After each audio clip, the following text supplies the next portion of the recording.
Olá, o meu nome é Linda Clara de Fátima Silva. Eu curso Engenharia Agronômica na Universidade Estadual do Tocantins. No ciclo de 2019 e 2020, eu fui aluna bolsista do PIBIC Unitins e tive o meu trabalho orientado pela professora doutora Márcia Cristina da Silva. O título do meu projeto é Análise do crescimento radicular e faixa de suficiência do fósforo da cultura da soja no Cerrado Tocantinense. Então, o Brasil é o segundo maior produtor de soja no mundo. Só em 2018 ele obteve a produção de quase 117 milhões de toneladas em 35 milhões de hectares de área plantada. Só o Tocantins foi responsável por mais de 3 milhões e meio de toneladas e em uma área plantada de 992 mil hectares.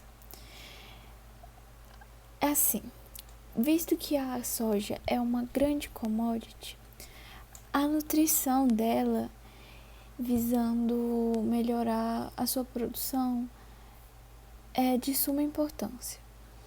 Dentre os nutrientes necessários para o seu desenvolvimento, o fósforo é o que mais se destaca, porque ele possui atuação na soja como a integração da molécula de ATP, o armazenamento e fornecimento de energia, a fotossíntese e a respiração. O fósforo também atua ativamente no enchimento de grãos, no aumento de teor de proteínas da soja, na altura da planta, na inserção da primeira vagem, na estimulação ao crescimento e na nodulação das raízes. Então, as recomendações de adubações dos macronutrientes para os solos brasileiros possui geralmente uma proporção maior de fósforo em relação aos demais. Isso pode se dar porque o fósforo ele é facilmente passado de lábio para não lábio. No cerrado, especialmente, os solos são intemperizados, facilmente lixiviados, são ácidos, distróficos com baixa CTC e matéria orgânica, além de deficientes em elementos essenciais.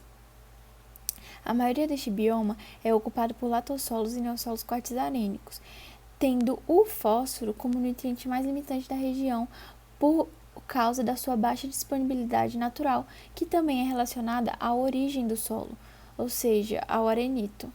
Então, diante do exposto, nós pensamos em relacionar o fósforo com o crescimento radicular da soja, pensando que em determinada quantidade de fósforo fornecido à planta, ela poderia ter um desenvolvimento melhor ou pior de seu sistema radicular, o que poderia acarretar numa melhor adaptação a condições adversas do ambiente, como um veranito, fazendo com que o impacto na produtividade final fosse menor.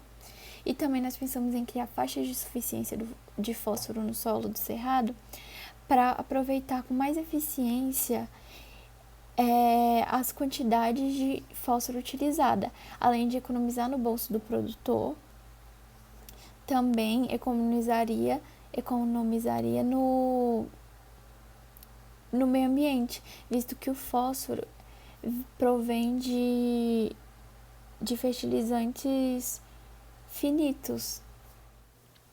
O experimento foi conduzido no ano agrícola de 2019 e 2020 em Palmas, no Centro de Ciências Agrárias da Universidade Estadual do Tocantins. O delineamento experimental foi em blocos ao acaso, com parcelas subdivididas em 4 repetições.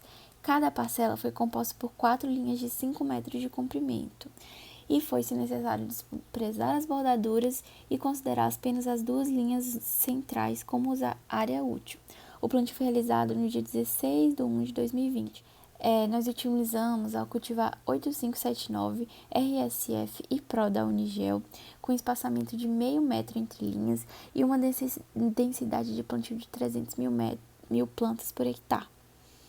Os tratamentos foram consistidos em 3 doses crescentes de fósforo, sendo a dose padrão, a metade da dose padrão e 2 vezes a dose padrão, e utilizamos 2 fontes de fósforo, o superfosfato simples e o termofosfato, resultando no experimento fatorial. Sendo assim, nós utilizamos como dose de super simples 333 666,6 e 1.333 kg por hectare. E utilizamos como dose de termofosfato 207, 416 e 428 kg por hectare. Antes de plantarmos, nós inoculamos todas as plantas, todas as sementes com bradyrhizóbio e aplicamos o KCl na dose de 206 kg por hectare em todos os tratamentos. Antes de implementar o experimento, nós utilizamos o calcário filler 40 dias antes. No dia 2 de fevereiro, foi-se utilizado a primeira aplicação de Roundup para o manejo de plantas daninhas. Sendo assim, nossos tratamentos foram distribuídos dessa forma. Então, para os nossos resultados, foi feita uma avaliação do crescimento radicular, abrindo-se um perfil no solo a uma profundidade de 60 centímetros, conforme a metodologia de Encidio Oliboni. Já para a avaliação da faixa de suficiência do fósforo, foi feita após a colheita uma coleta de solo de 20 centímetros e depois a determinação do fósforo disponível pelo método de Melish, de acordo com a Embrapa. E todos os resultados foram analisados no laboratório do CCA da Unitins. Os dados obtidos foram comparados no teste de Scott-Knott a 5% de probabilidade, utilizando-se o CISVAR. Resultados e discussão.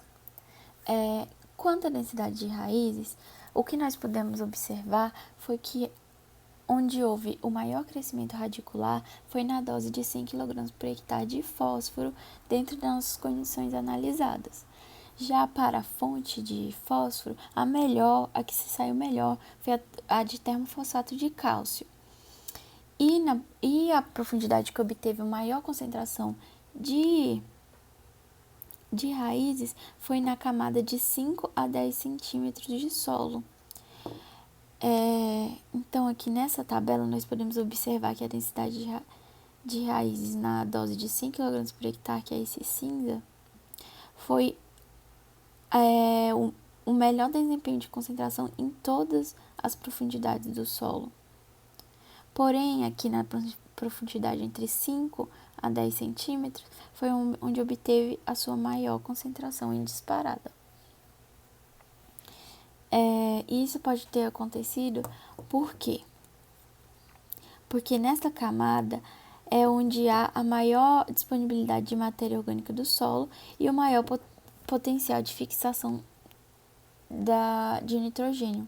Então, segundo Da Silva e De La Torre, o fósforo em déficit pode levar à redução do sistema radicular, porque ele atua diretamente na multiplicação celular e no transporte energético. Os mesmos autores, eles afirmam que o fósforo ele é pouco móvel no solo, o que faz com que estimule o sistema radicular da planta a buscá-lo em partes pontuais do solo, onde ele se encontra. Porém, com a elevação de concentração desse elemento no solo, pode ser que esse crescimento radicular não seja tão estimulado, e o que leva a planta a explorar menos a profundidade do solo, a deixando mais suscetível a fatores climáticos. Então, aqui nessa tabela, nós podemos observar que para a profundidade de 5 a 10 centímetros e na fonte do termofosfato, foi onde se obteve a melhor densidade de raízes. Então, quanto ao fósforo residual no solo, nós podemos observar que onde houve maior residual foi onde se aplicou a maior dose, que foi a de 200 kg por hectare de P2O5, e utilizando a fonte de superfosfato simples por ele ser solúvel em água.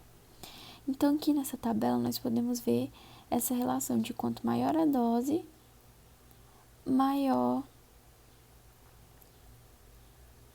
a retenção de fósforo no solo.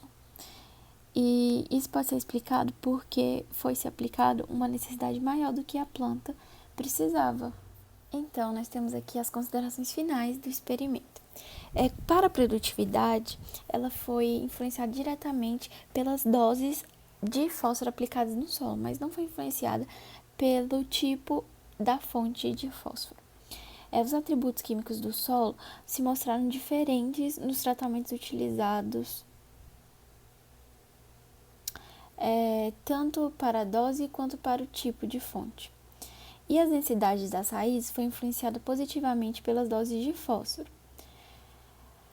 Mas as raízes se manteram na sua maior densidade na profundidade de 5 a 10, 20 centímetros até, indicando que é uma necessidade maior de pesquisa em um ano que há menos interações do ambiente no projeto, né, que não haja um veranico. E nós temos aqui as referências bibliográficas. E é isso, muito obrigada.